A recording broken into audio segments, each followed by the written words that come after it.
Welcome to competitive exams. आज जो topic हम डिस्कस करेंगे उसका टाइटल है द क्यूबन मिजल्स क्राइसिस 1962। ये इवेंट जो अक्टूबर 1962 में हुआ था, ये इसको कोल्ड वॉर का क्लाइमैक्स इवेंट कहा जा सकता है। तो चलें जी, इसको डिटेल में हम डिस्कस करते हैं। तो कहानी शुरू होती है 1959 में, जब क्यूबा की इंटरनेशनल जो पॉलिटिक्स है उसमें एंट्री होती है। एंट्री कैसे होती है? बेसिकली 1953 से लेके 1959 तक क्यूबा में एक सिविल वॉर जारी रहती है और फाइनली 1959 में क्यूबन रेवोल्यूशन जो होता है वो कंप्लीट होता है। और क्यूबन रेवोल्यूशन के नतीजे में फलजेंसियो बैटिस्टा जो है, जो कि एक मिलिट्री डिक्टेटर था जिसको यूएसए सपोर्ट करता था और वो प्रो यूएसए था, उसकी हुकूमत का तख्ता उल्ट दिया जाता है और नए जो क्यूबा के लीडर होते हैं वो आते हैं फिदल कास्त्रो।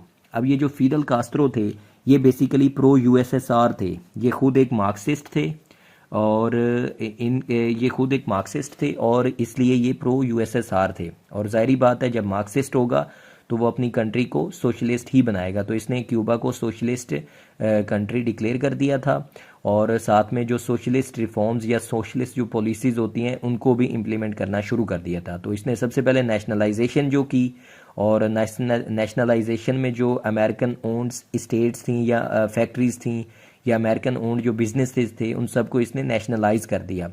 तो ये अमेरिका के लिए एक तो इकोनॉमिक हवाले से एक ख़तरा था और दूसरा ये था कि अमेरिका अपने नज़दीक अपनी टेरिटरी के इतने नज़दीक किसी भी सोशलिस्ट कंट्री का वजूद एक्सेप्ट करने के लिए रेडी नहीं था।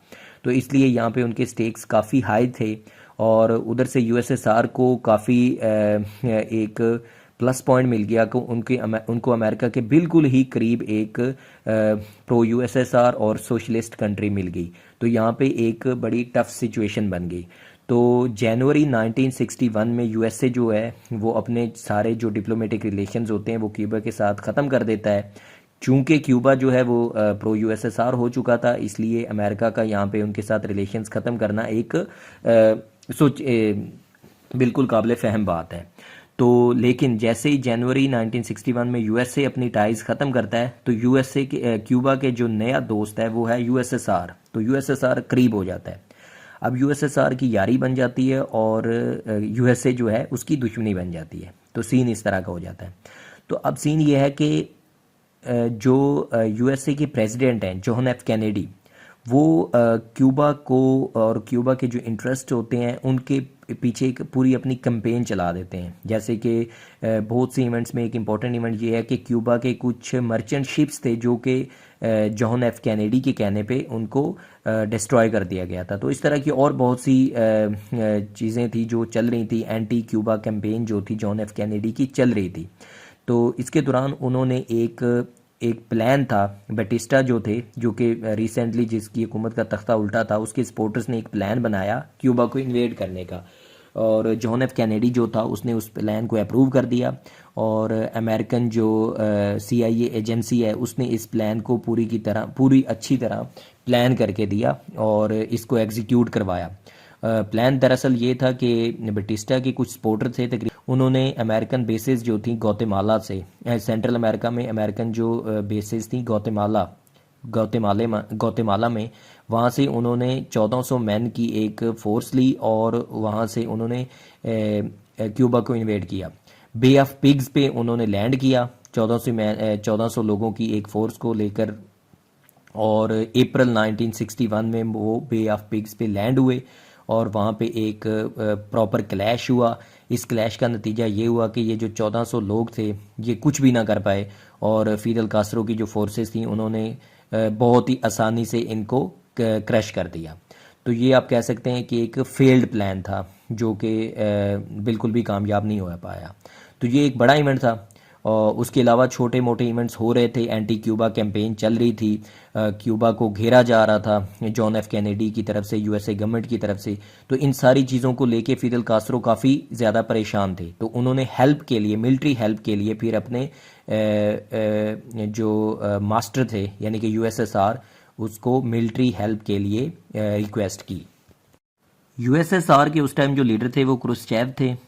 तो फिदल कास्त्रो की अपील पे क्रुश्चोव जो थे उन्होंने उनकी हेल्प करने का फ़ैसला कर लिया और उन्होंने डिसाइड किया कि क्यूबा में एक न्यूक्लियर मिज़ाइल लॉन्चर बेस बनाई जाएगी, जो कि यूएसए के बिल्कुल करीब होगी।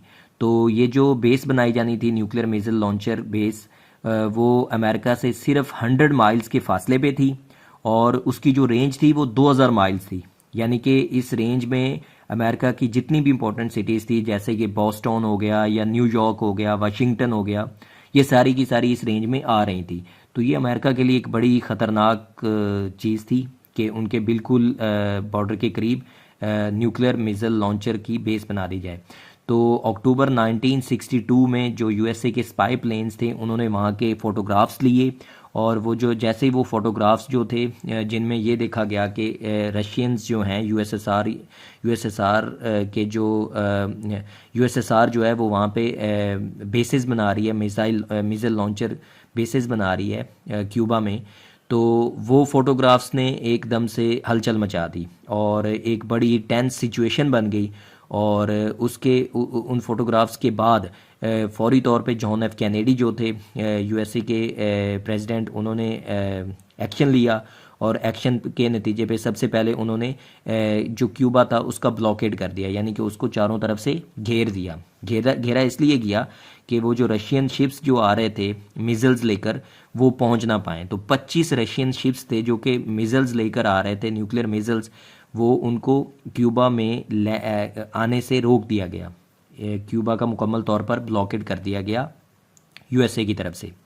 और ख्रुश्चोव जो थे उसको डिमांड किया गया कैनेडी की तरफ से कि आप जल्दी से जल्दी अपनी ये जो न्यूक्लियर आप मिज़ाइल लॉन्चर बेसिस बना रहे हैं इस पूरे के पूरे प्लान को ख़त्म किया जाए और अपने ये जो जहाज़ हैं इनको भी वापस ले जाओ आप, ये डिमांड किया गया कैनेडी की तरफ से। जबकि कैनेडी जो था वो एक बड़ी कैलकुलेटेड रिस्क ले रहा था, लेकिन उसके कुछ जनरल्स थे जो वो उसे कह रहे थे कि आप बजाय इस तरह के सेफ स्टेप लेने के आप फुल इन्वेड कर दें क्यूबा को और आप क्या एक वायलेंट एक्शन लें। लेकिन कैनेडी ने यहाँ पे रेस्ट्रेन का मुजाहरा किया और वायलेंट एक्शन लेने की बजाय उन्होंने सिर्फ ब्लॉकेड किया और रशियन जो शिप्स थे उनको नहीं आने दिया और साथ में ये डिमांड कर दी। तो इस डिमांड पे काफ़ी एक टेंशन बनी रही और उस टाइम जो जनरल सेक्रेटरी थे यूथ हैंड, उन्होंने दोनों साइडों को हौसला और तहम्मुल और बर्दाश्त का दर्स दिया कि आप किसी भी तरह की कोई भी वॉर स्टार्ट नहीं कर देंगे इस पे।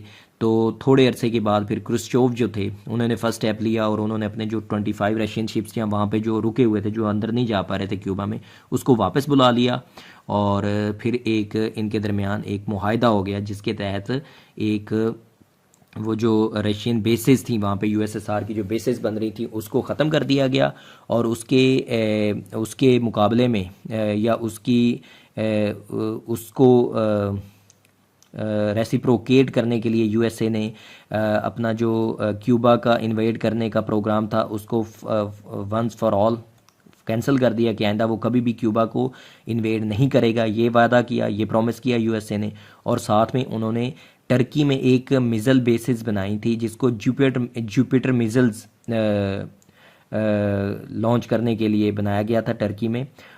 उसको भी उन्होंने ख़त्म करने का प्रॉमिस किया यूएसएसआर के साथ, लेकिन ये प्रॉमिस जो है इसको पब्लिकली डिक्लेयर करने से वो गुरेज़ा थे, इसलिए उन्होंने सिर्फ ये एक मुआहदा किया कि उसको जुपिटर मिज़ाइल्स जो हैं टर्की में इसको भी डिसआर्म कर दिया जाएगा। तो ये टोटल एक इवेंट था जिसके मुकाबले जो कि एक बड़ा अहमियत का हामिल है। ये तकरीबन थर्ड वर्ल्ड वार होने वाली थी लेकिन एक तरह से ये टल गई। तो इसके बाद एक टेलीफोनिक लाइन जो थी वो कायम हो गई हॉटलाइन के नाम से मॉस्को और वाशिंगटन के दरमियान, ताकि आइंदा इस तरह का अगर कोई टेंशन बने जिसमें कि न्यूक्लियर वॉर का डर हो और दुनिया में तबाही का डर हो तो उसको बगैर किसी मिसकंसेप्शन के हल किया जाए। तो हॉटलाइन तब कायम हुई थी। तो ये एक बड़ा इंपॉर्टेंट इवेंट था जो कि कोल्ड वॉर में हुआ था, सॉरी, और ये कोल्ड वॉर का क्लाइमैक्स था। तो ये पूरी स्टोरी थी क्यूबन मिसाइल क्राइसिस की। और क्यूबन मिसाइल क्राइसिस की जो बड़ी वजह है वो यही थे, जो जुपिटर मिसाइल बेसिस थी ना टर्की में यूएसए की, उसको लेके यूएसएसआर के जो लीडर क्रुश्चोव थे वो बड़े सीरियस थे कि ये जो हमें सर्कलाइज किया जा रहा है कि हमारे इर्द गिर्द अपनी बेसेस बनाता जा रहा है यूएसए, क्यों ना अब यूएसए के करीब हम अपनी बेस बनाएं और उनको let them test their own medicine, कि उनको भी पता चले कि जब उनको सर्कल किया जाता है किसी कंट्री को बेसिस के साथ, मिलिट्री बेसिस के साथ, तो उनको कैसा लगता है। तो बेसिकली ये वो जो टर्की में जुपिटर मिसाइल्स का उनका जो प्लान था उसको ख़त्म करवाने के लिए ये क्रुश्चोव ने ये क्यूबन जो मिसाइल लॉन्चर बेसिस बनाई थी वो उसलिए बनाई थी।